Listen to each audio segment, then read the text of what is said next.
और जिस दिन मैच फिक्सिंग कामयाब हो गई, उस दिन आपका संविधान, हमारा संविधान खत्म हो जाएगा। जिस दिन संविधान खत्म हो गया, उस दिन हिंदुस्तान के दिल पर एक बहुत बड़ी चोट लगेगी। भारत का संविधान खतरे में है। 2024 के आम चुनाव में बहुमत हासिल करके मोदी सरकार भारत में लोकतंत्र का अंत कर देगी। लोकसभा चुनाव से पहले विपक्ष के नेता चीखते चिल्लाते हुए रूलिंग पार्टी पर ऐसे कई आरोप लगा रहे हैं। उनका कहना है कि अगर इस बार भाजपा को लोकसभा में 400 प्लस सीटें मिल गईं, तो डॉक्टर भीमराव अंबेडकर द्वारा बनाए गए भारत के संविधान को मिटा दिया जाएगा। यहां तक कि जनता दल यूनाइटेड पार्टी के वरिष्ठ नेता ललन सिंह ने तो ये तक कह दिया कि अगर भाजपा चुनाव जीतती है तो देश में मोदी संविधान लागू हो जाएगा। अगर 2024 में फिर वो वापस आ गए तो आप एक बार जान लीजिए, पुराना डॉक्टर भीमराव अंबेडकर और जो संविधान सभा की बनाया हुआ जो संविधान है, उसको बदल कर नरेंद्र मोदी संविधान को करने वाले, इसलिए खतरनाक है। वहीं विपक्ष के इन दावों के बीच राजस्थान के नागौर से बीजेपी नेता डॉक्टर ज्योति मिर्धा के एक बयान से सियासी बखेड़ा उठ खड़ा हुआ है। संविधान के अंदर हमें कोई बदलाव करना होता है तो आप में से कई लोग जानते हैं कि उसके लिए दोनों जो हमारे सदन है, लोकसभा और राज्यसभा, दोनों की उसके अंदर अमल चाहिए। इस बीच जनता के दिमाग में भारतीय संविधान को लेकर कई सवाल उठ रहे हैं, जैसे कि क्या संविधान में संशोधन करना यानी कि कॉन्स्टिट्यूशन में अमेंडमेंट करना इतना ज्यादा आसान है? क्या वाकई में पार्लियामेंट में 400 से ज्यादा सीटें मिलने पर कोई भी पार्टी संविधान में संशोधन कर सकती है? और क्या बातों बातों में ज्योति मिर्धा ने अपनी ही पार्टी के कच्चे चिट्ठे खोल दिए हैं? जानेंगे इस वीडियो में, लेकिन उसके पहले नए दर्शक जल्दी से चैनल को सब्सक्राइब कर लीजिए। संविधान को लेकर पक्ष विपक्ष के तकरार की शुरुआत होती है कुछ महीने पहले, जब कर्नाटक की उत्तरा कन्नड़ा लोकसभा सीट से बीजेपी के सांसद अनंत हेगड़े का एक बयान काफी ज्यादा वायरल हुआ, जिसमें उन्होंने कहा था कि 400 प्लस सीटें मिली तो उनकी पार्टी संविधान बदल देगी। हालांकि भारतीय जनता पार्टी ने अनंत हेगड़े के इस बयान से खुद को दूर कर लिया था। ಕೆಲವೊಬ್ರು ಹೇಳಿದ್ರು ಸಂವಿಧಾನ ಹೇಳಿದ್ರೆ ಸ್ವಾಮಿ ನೀವು ಒಪ್ಕೋಬೇಕಲ್ಲ. ಹೌದು, ಸಂವಿಧಾನ ಹೇಳಿದ್ರೆ ಸಂವಿಧಾನಕ್ಕೆ ಗೌರವ ಕೊಡ್ತೀವಿ. ಆದ್ರೆ ಸಂವಿಧಾನಗಳು ಕಾಲಕ್ಕೆ ತಕ್ಕಂತೆ ಅದೆಷ್ಟೋ ಬಾರಿ ಬದಲಾಗಿದೆ, ಮುಂದಿನ ದಿವಸದಲ್ಲಿ ಕೂಡ ಬದಲಾಗುತ್ತೆ. ಆ ಸಂವಿಧಾನವನ್ನು ಬದಲಾಯಿಸಲಿಕ್ಕೋಸ್ಕರವೇ ನಾವು ಬಂದಿರೋದು. मगर इस बीच 14 अगस्त 2023 के दिन मिंट अखबार में पब्लिश हुआ विवेक देबरॉय का आर्टिकल सुर्खियों में आता है, जिसमें उन्होंने कहा था कि 2047 के लिए भारत को नए संविधान की जरूरत है। दरअसल विवेक देबरॉय प्रधानमंत्री नरेंद्र मोदी की आर्थिक सलाहकार परिषद के अध्यक्ष हैं। इसी आर्टिकल में विवेक देबरॉय लिखते हैं कि हर किसी को पसंद है कि बदलाव तेज गति से हो, ऊंचा हो और मजबूत हो। हमें 1950 में जो संविधान मिला था वो तो अब हमारे पास भी है, लेकिन कई बार संशोधन हो चुके हैं और हमेशा अच्छे के लिए नहीं हुआ है। अगर आगे वो लिखते हैं कि 1973 में सुप्रीम कोर्ट ने कहा था कि संविधान की बुनियादी संरचना को नहीं बदला जा सकता, मगर जहां तक मैं समझता हूं 1973 का फैसला मौजूदा संविधान में संशोधन पर लागू होता है, पर नए पर नहीं। आगे उन्होंने भारतीय संविधान को औपनिवेशिक विरासत करार देते हुए लिखा था कि हमारा वर्तमान संविधान काफी हद तक ब्रिटिश हुकूमत के बनाए गवर्नमेंट ऑफ इंडिया एक्ट पर आधारित है, इसलिए अब कुछ संशोधनों से काम नहीं चलेगा। हमें नया संविधान बनाना होगा, नई प्रस्तावना लिखनी होगी। ये सवाल पूछना होगा कि धर्मनिरपेक्ष, लोकतांत्रिक, न्याय, स्वतंत्रता और समानता का अब क्या मतलब है। विवेक देबरॉय के इस आर्टिकल ने सियासी मैदान में हल्ला मचा दिया था और विपक्ष ने इसे बीजेपी की फ्यूचर प्लानिंग के साथ जोड़कर देखना शुरू कर दिया था। लेकिन फिर उन्होंने एक इंटरव्यू में कहा कि ये मेरे व्यक्तिगत विचार हैं, ना कि उस संगठन के जिसके लिए मैं काम करता हूं। आज से 2 से 3 महीनों पहले विवेक का ये बयान भी ठंडे बस्ते में चला गया, मगर हाल ही में राजस्थान के नागौर से भाजपा नेता ज्योति मिर्धा ने भारतीय संविधान को लेकर कुछ ऐसा कहा जिससे सभी पुरानी बातें उभर कर सामने आई। उन्होंने कहा कि अगर हमें लोकसभा और राज्यसभा में बहुमत मिल गया तो हमारे पास संविधान बदलने की ताकत आ जाएगी। संविधान के अंदर हमें कोई बदलाव करना होता है तो आप में से कई लोग जानते हैं कि उसके लिए दोनों जो हमारे सदन है, लोकसभा और राज्यसभा दोनों की उसके अंदर अमल चाहिए। दूसरी तरफ विपक्ष केंद्र सरकार को लगातार टारगेट कर रहा है कि अगर 2024 का आम चुनाव भारतीय जनता पार्टी जीती तो देश में संविधान खत्म हो जाएगा, जैसे कि राहुल गांधी ने भाजपा पर इलेक्शन की मैच फिक्सिंग का आरोप लगाते हुए ये कहा। और ये मैच फिक्सिंग क्यों हो रही है? भाई और बहनों, इसका सिर्फ एक लक्ष्य है कि हिंदुस्तान का संविधान, जिसने इस देश के गरीब लोगों को भविष्य दिया, सपने देखने का हक दिया, उस संविधान को हिंदुस्तान के गरीब जनता से के हाथ से छीनने के लिए यह मैच फिक्सिंग की जा रही है। आगे उन्होंने कहा कि संविधान के साथ हिंदुस्तान का भी खात्मा हो जाएगा। और मैं आपको बताना चाहता हूं कि जिस दिन यह संविधान खत्म हो गया, उस दिन यह हिंदुस्तान नहीं बचेगा। वहीं कांग्रेस के वरिष्ठ नेता शशि थरूर ने सोशल मीडिया प्लेटफॉर्म एक्स पर लिखा कि अनंत हेगड़े के बयान के बाद बीजेपी नेताओं ने जल्दबाजी में उन्हें अपने उम्मीदवारों की सूची से बाहर कर दिया, लेकिन एक और बीजेपी उम्मीदवार खुलेआम कहते हैं कि भाजपा का लक्ष्य संविधान को बदलना है। सच्चाई उजागर करने के लिए बीजेपी और कितने उम्मीदवारों को अस्वीकार कर सकती है? शशि थरूर के इस ट्वीट के रिप्लाई में कांग्रेस के महासचिव जयराम रमेश नरेंद्र मोदी और अमित शाह को टारगेट करते हुए लिखते हैं कि ये सब स्वयं महासूत्रधार द्वारा आयोजित किया गया है, ये एक सोची समझी रणनीति है। हालांकि आज से 5 साल पहले 2019 के आम चुनाव में पीएम मोदी ने कहा था कि वंशवादी और परिवारवादी राजनीति ने बाबा साहब आम्बेडकर के संविधान की पीठ में छुरा घोंपा है।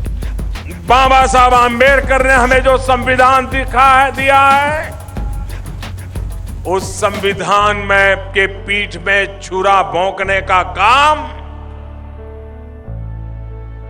ये वंशवादी पार्टियां, परिवारवादी पार्टियां, परिवारवादी राजनीति कर रही है। लेकिन साथियों, क्या सचमुच दुनिया के सबसे बड़े लोकतंत्र भारत का संविधान बदलना इतना आसान है? और संविधान में संशोधन करने की प्रक्रिया में कितने पड़ाव होते हैं, आइए जानते हैं। संविधान संशोधन को समझने से पहले फेडरलिज्म का कॉन्सेप्ट समझना होगा, जो लगभग हर लोकतंत्र देश में अपनाया जाता है। फेडरलिज्म का अर्थ होता है केंद्र और राज्य की शक्तियों में बंटवारा, यानी केंद्र किसी राज्य के कामों में दखल ना दे और राज्य भी केंद्र के कामों में दखल अंदाजी ना करे। वैसे तो भारत भी एक फेडरल कंट्री ही है, लेकिन यहाँ केंद्र के पास राज्य से थोड़ी ज्यादा शक्तियां हैं, जिसका इस्तेमाल वो कैसे कर सकता है वो हम आगे समझेंगे। क्योंकि सबसे पहले हमें संविधान संशोधन की कुछ महत्वपूर्ण शर्तों को समझना होगा। तो संविधान का आर्टिकल है 368, जिसमें कॉन्स्टिट्यूशन में अमेंडमेंट करने का पूरा लेखा जोखा लिखा हुआ है। इस आर्टिकल के हिसाब से संशोधन करने के लिए 2 तरह की प्रक्रियाएं होती हैं। पहली स्पेशल मेजोरिटी और दूसरा सिंपल मेजोरिटी। सिंपल मेजोरिटी में बिल पास करने के लिए संसद के लोकसभा और राज्यसभा इन दोनों सदन में बिल पास करने से काम चल जाता है, लेकिन लोकसभा और राज्यसभा में जितने सदस्य मौजूद हैं उनमें से 50% से ज्यादा सदस्य अगर बिल के पक्ष में वोट करते हैं तो बिल पास हो जाता है। आइए इसे एक आसान उदाहरण से समझते हैं। अब लोकसभा में कुल 543 सीटें हैं, लेकिन जिस दिन बिल पास करने के लिए वोटिंग करनी है, मानो उस दिन 400 सांसद संसद में प्रेजेंट रहते हैं, क्योंकि सभी सांसदों का हर क्षेत्र में हर सत्र में आना जरूरी नहीं, इसलिए 100% अटेंडेंस शायद ही कभी होती है। ऐसे में उन 400 सांसदों में अगर 201 या उससे ज्यादा सांसद बिल के पक्ष में वोट कर लेते हैं तो बिल लोकसभा में पास हो जाएगा। ठीक वैसे ही राज्यसभा में भी सिंपल मेजोरिटी में यही प्रोसेस फॉलो किया जाता है। अब दूसरी है स्पेशल मेजोरिटी, और अगर संविधान में संशोधन करना है तो बिल पास करने के लिए स्पेशल मेजोरिटी की ही जरूरत होगी, जिसकी प्रक्रिया थोड़ी मुश्किल है, वरना कल को कोई भी संसद में खड़ा होकर संविधान में बदलने का बिल पेश कर देगा।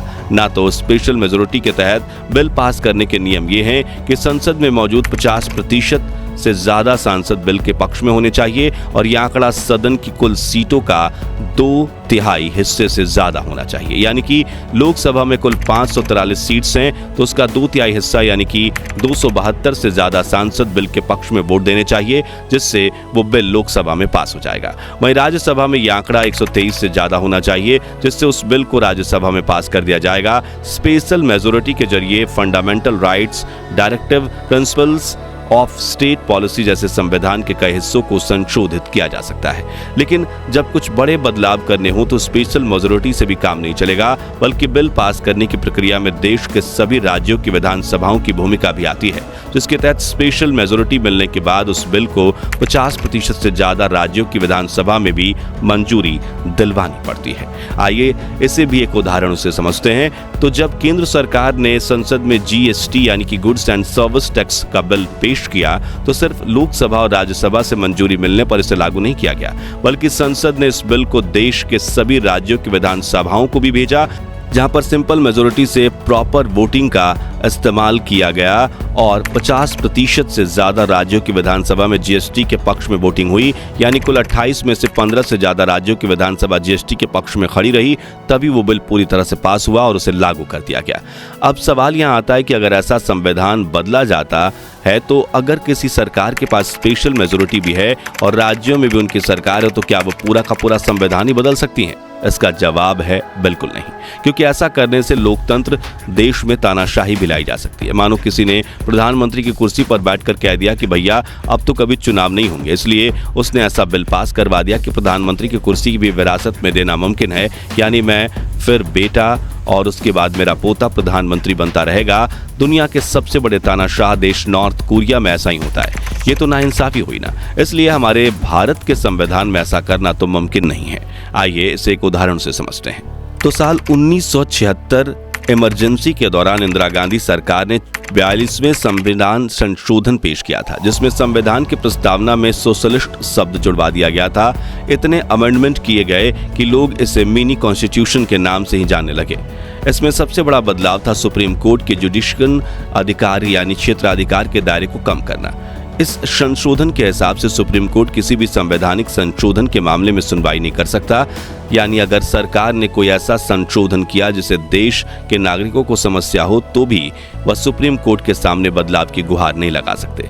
इसके आपातकाल की प्रक्रिया को आसान बनाया गया। सुप्रीम कोर्ट और हाई कोर्ट की जुडिशियल रिव्यू की ताकत को कम किया गया। इमरजेंसी के बाद 1978 में जनता पार्टी की सरकार बनी। सरकार ने 44वां संविधान संशोधन बिल पेश किया और इस संशोधन के जरिए 42वें संशोधन की सभी गैर संवैधानिक बातों को बदला गया। हालांकि इस कदम से ज्यादा महत्वपूर्ण है सुप्रीम कोर्ट का एक निर्णय, जो कि 42वें संशोधन से पहले आया था और इस निर्णय ने कई बार असंवैधानिक संशोधन से संविधान की रक्षा की। लेकिन उस निर्णय का वो बेहतरीन नियम कौन सा था जो संविधान की रक्षा करता आ रहा है और आगे भी करेगा? तो उस नियम के मुताबिक संविधान की मूल भावना से छेड़छाड़ करने वाला कोई भी संशोधन मान्य नहीं होगा। लेकिन मूल भावना क्या है? तो साल 1973 में देश के सबसे प्रसिद्ध संवैधानिक केस केशवानंद भारती केस के बारे में तो आप जानते होंगे। इसी केस में जन्मा था डॉक्ट्रिन ऑफ बेसिक स्ट्रक्चर। लेकिन इसका मतलब क्या है? तो आसान शब्दों में सुप्रीम कोर्ट ने संविधान के किसी भी हिस्से को बेसिक स्ट्रक्चर घोषित किया था, तो उस हिस्से को संशोधित नहीं किया जा सकता, यानी उसमें बदलाव नहीं किए जा सकते। समय के साथ सुप्रीम कोर्ट संविधान के कई अलग अलग हिस्सों को बेसिक स्ट्रक्चर घोषित करती आई है और आज तक कुल 21 ऐसे बेसिक स्ट्रक्चर बन चुके हैं, जिसमें fundamental rights, secularism, judicial review, rule of law, freedom and dignity of individual आदि शामिल हैं, जिनके नाम आप स्क्रीन पर पढ़ सकते हैं। ये बेसिक स्ट्रक्चर ही संविधान की मूल भावना की रक्षा कर रहा है, यानी कि भारत में कोई भी सरकार क्यों ना आए, वो इन बेसिक स्ट्रक्चर्स को कभी भी बदल नहीं सकते। इसके अलावा जब भी सुप्रीम कोर्ट को संविधान का कोई हिस्सा नाजुक लगे तो वो उसे बेसिक स्ट्रक्चर में शामिल कर सकती है। ऐसे में भले ही चुनाव के दौरान रूलिंग पार्टी या ऑपोजिशन पार्टी की तरफ से संविधान में संशोधन करने के सैकड़ों बयान क्यों ना आए, पहले तो किसी भी बड़े बदलाव के बिल को स्पेशल मेजोरिटी पास करनी होगी और 50% से ज्यादा राज्यों को अपने पक्ष में लेना होगा, जो आसान काम बिल्कुल नहीं है। इसके बाद भी सुप्रीम कोर्ट की कड़ी नजर से बचना असंभव है, क्योंकि संविधान में कोई भी संशोधन हो जाने के बावजूद सुप्रीम कोर्ट इस मामले पर सुनवाई कर सकता है और सुप्रीम कोर्ट किसी भी संशोधन को असंवैधानिक घोषित कर सकता है। तो दोस्तों, क्या वाकई 2024 के आम चुनाव में भाजपा को 400 सीटों पर जीत मिलना संविधान के लिए खतरा है, या फिर ये सिर्फ वोट पाने के लिए पक्ष द्वारा खेला गया एक दाव था? इस बारे में अपनी महत्वपूर्ण राय हमें कमेंट्स में बताइए। वीडियो अच्छा लगे तो इसे लाइक और शेयर जरूर कीजिए और जानकारी से भरपूर ऐसे ही वीडियोस के लिए चैनल को सब्सक्राइब करके पास वाली घंटी जरूर बजा दीजिए। धन्यवाद।